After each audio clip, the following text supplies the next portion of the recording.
Lola y Antonio Flores.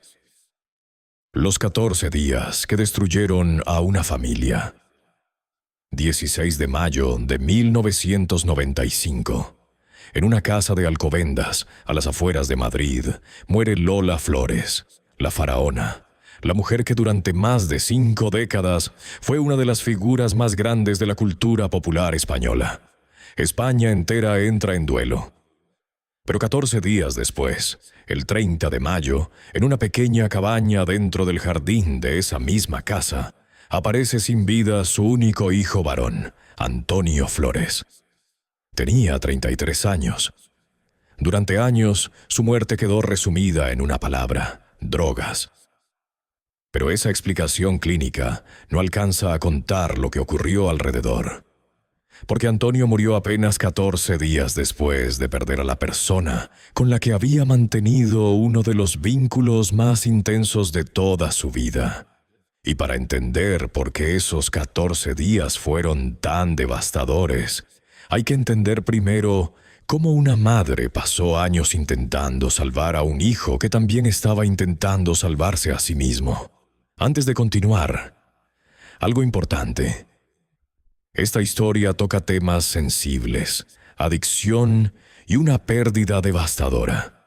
Vamos a contarla con el cuidado que merece, separando lo que está documentado de lo que durante años fue puro rumor de prensa del corazón. Si te interesan las historias reales detrás de las grandes figuras de la cultura española, este es el momento de suscribirte al canal y activar la campanita para no perderte los próximos capítulos de esta serie. Dale like si crees que estas historias merecen contarse con honestidad.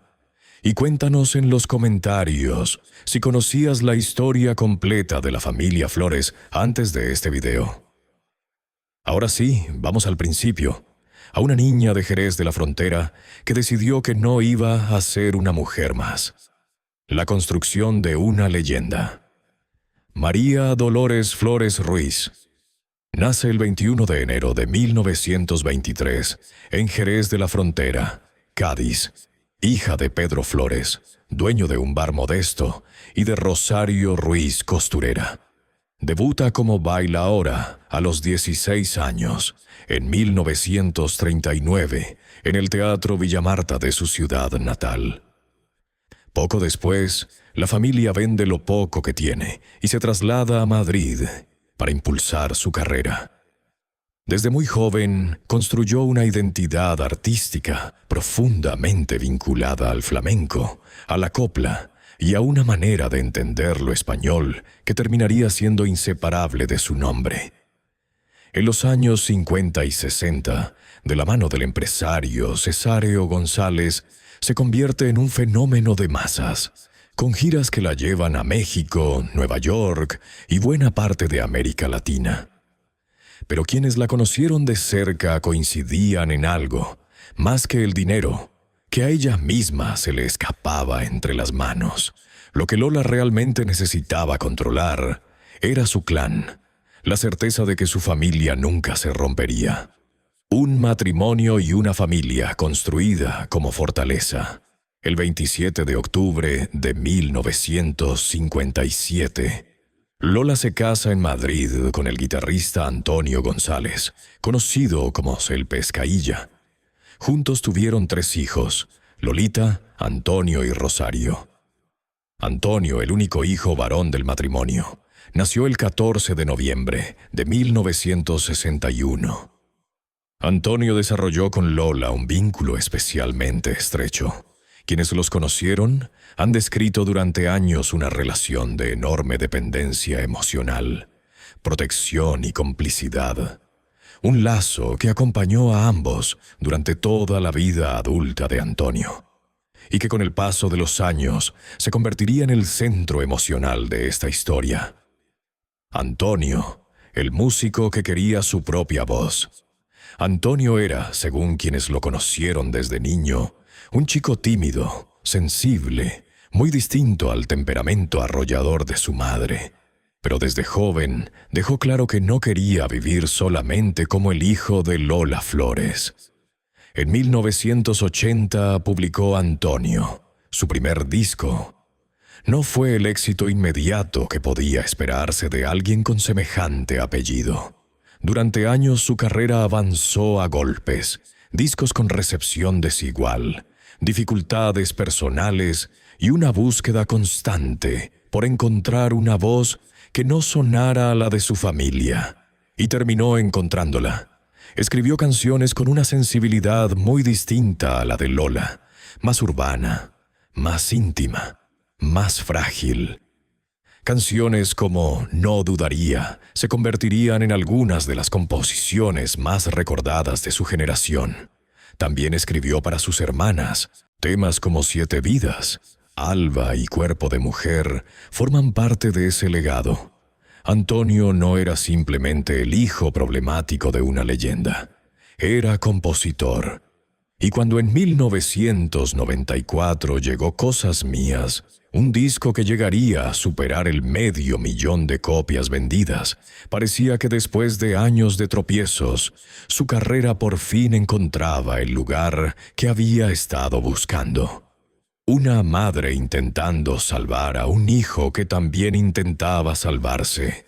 A finales de los años 70, mientras cumplía el servicio militar obligatorio en España, y en los años inmediatamente posteriores, en el contexto de una España de los años 80, atravesada por un consumo de heroína que golpeó con particular dureza al mundo de la música y el espectáculo, empezó la relación de Antonio con las drogas. Antonio nunca fingió que ese problema no existía. En una entrevista concedida al programa Informe Semanal, habló directamente de ello. He tenido una historia con la droga que me ha hecho la vida imposible, y reconoció que había intentado dejarlo solo antes de aceptar que necesitaba ayuda. Lo que siguió fue un ciclo que se repitió durante años, un patrón que marcó buena parte de la vida adulta de Antonio y de su relación con Lola. Él intentaba dejarlo por su cuenta. Recaía, y entonces Lola intervenía con todo lo que tenía a su alcance. Clínicas de desintoxicación, vigilancia constante, apoyo médico, presión familiar. Durante un tiempo, Antonio parecía estar limpio. Retomaba la música, los grababa, se presentaba en televisión con buen semblante, y entonces algo volvía a torcerse. No fue un problema que se resolviera una sola vez. Fue una lucha sostenida durante más de una década, con avances reales y retrocesos igual de reales. A esa dinámica se sumó, a mediados de los años 80, un factor que Antonio empezó a cargar de una forma distinta: la certeza de que su madre, la mujer que llevaba años intentando rescatarlo, tenía ella misma una enfermedad grave que en cualquier momento podía ganarle la partida. Quienes estuvieron cerca de la familia en esos años han descrito ese peso como una presión constante y silenciosa. La sensación de que el tiempo con Lola era, de alguna manera, un tiempo prestado. Y que Antonio lo sabía. Si esta historia te está tocando fibras que no esperabas, este es un buen momento para dejar tu like antes de seguir. Lola de España, Lola de Hacienda. A finales de los años 80, cuando el nombre de Lola Flores ya era sinónimo de éxito e institución cultural, llegó un golpe de un tipo completamente distinto.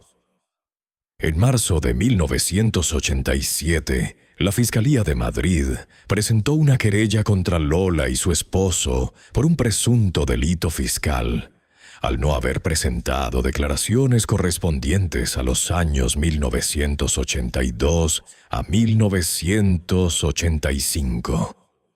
Hacienda le reclamaba decenas de millones de pesetas, y el proceso terminó convirtiéndose en uno de los escándalos fiscales más famosos de la España de esa época, con una frase de la propia Lola que se volvería célebre, que si hacía falta se plantaba en la Puerta del Sol pidiendo una peseta a cada español.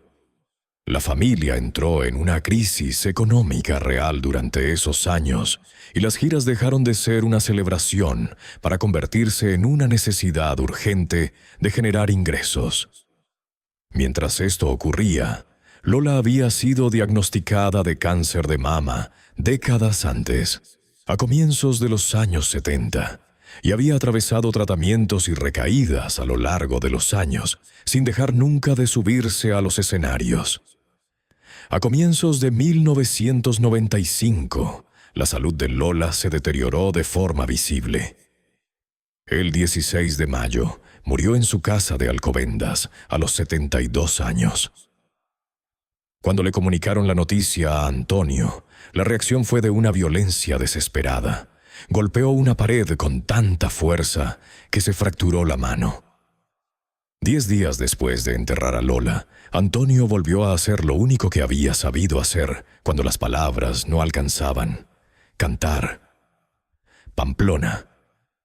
Antonio subió al escenario cansado, sin dormir bien, todavía atravesado por el duelo. Reconoció frente al público que estaba agotado y emocionado, y dedicó aquella actuación a su madre. Nadie allí sabía que estaba viendo el último concierto de Antonio Flores. 4 días después, estaría muerto. La noche del 29 de mayo se reunió en la casa familiar. El Lerele, con su padre, su hermana Rosario, amigos cercanos y su representante. Esa madrugada Antonio empezó a encontrarse mal. Intentó despejarse entrando en la piscina. Las personas que estaban con él tuvieron que ayudarlo a salir. Después se retiró a la cabaña del jardín donde vivía. Lo escucharon respirar mientras dormía y pensaron que finalmente estaba descansando. Nunca despertó. El 30 de mayo de 1995, Antonio Flores fue encontrado sin vida. El examen forense determinó que su organismo, ya debilitado por años de lucha contra la adicción, no resistió esa noche. Las investigaciones policiales de aquellos días apuntaron a una muerte accidental y no encontraron elementos suficientes para establecer una intención distinta. Su amigo, el guitarrista Miguel Vilanova, compartió años después una frase que Antonio le había dicho en las semanas previas. Algo sobre no imaginar su vida sin su madre. Esa frase adquirió un significado devastador después de lo ocurrido, pero por sí sola no explica lo que pasó esa noche, y es importante no convertir una frase cargada de dolor en una certeza que la evidencia disponible no respalda. Antes de cerrar esta historia, queremos leerte en los comentarios. Si ya nos dejaste tu like, cuéntanos si conocías la magnitud real de lo que vivió esta familia en esos 14 días. Lo que quedó después. El duelo golpeó de manera distinta a cada uno de los que quedaron. Lolita, la hija mayor, atravesó cerca de 1 año y medio de un dolor que ella misma describiría después sin adornos. Encerrada, preguntándose por qué él y no yo. Según relató en televisión años más tarde, fue una frase de su propia hija, entonces una niña pequeña, la que la ayudó a pedir ayuda. Rosario, por su parte, mantuvo sus compromisos de trabajo mientras cargaba con un duelo mucho más silencioso, que reconocería públicamente décadas después. Alba, la única hija de Antonio, tenía 8 años cuando murió su padre. Una edad suficiente para guardar recuerdos, pero demasiado pequeña para comprender por completo al hombre que acababa de perder. 30 años después, esa niña decidió abrir las cajas, escuchar las cintas, mirar las fotografías y hacer las preguntas que durante décadas habían quedado pendientes. En el documental Flores para Antonio, presentado en 2025, Alba reconstruye la figura de su padre junto a la madre de Antonio, Ana Villa, y sus tías Lolita y Rosario, no para limpiar una imagen, sino, según sus propias palabras, para entender a un hombre que fue mucho más que la simplificación que la prensa hizo de él durante años. El 16 de mayo de 1995 murió Lola Flores. 14 días después, murió Antonio. Es tentador convertir esas dos fechas en una explicación sencilla. Decir que él murió porque ella murió, que no pudo vivir sin su madre, que estaba escrito. Pero la vida real rara vez es tan simple. Antonio llevaba años enfrentando una lucha personal muy dura. Había atravesado recaídas. Tenía una sensibilidad que él mismo convirtió en canciones y una relación extraordinariamente intensa con una madre que durante años intentó ayudarlo frente a un problema que el amor, por inmenso que fuera, no podía resolver por sí solo. Los médicos hablaron de un cuerpo agotado. La familia habló de dolor. Sus amigos recordaron frases que después adquirieron otro significado. Y 30 años después, ninguna de esas cosas necesita excluir a las otras. Antonio Flores no fue solamente el hijo que murió 14 días después de Lola. Fue el hombre que escribió No dudaría. El padre de Alba, el hermano de Lolita y Rosario. Un compositor que estaba viviendo uno de los mejores momentos profesionales de su carrera, justo cuando su vida personal volvió a romperse. Y Lola tampoco fue simplemente la madre que no pudo salvarlo. Fue una mujer que pasó años intentando hacerlo, mientras ella misma peleaba contra una enfermedad que sabía que algún día iba a ganar. Tal vez por eso la historia de los Flores sigue doliendo. Porque no trata de dos personas que estaban destinadas a morir juntas. Trata de algo mucho más humano, de cuánto podemos amar a alguien y aún así no tener el poder de salvarlo. Lola murió el 16 de mayo. Antonio, el 30. Entre una fecha y la otra hubo solamente 14 días. Pero detrás de esos 14 días había toda una vida. Si esta historia te dejó pensando, suscríbete al canal. Deja tu like y cuéntanos en los comentarios qué otra historia de la cultura española deberíamos contar a continuación. Nos vemos en el próximo video.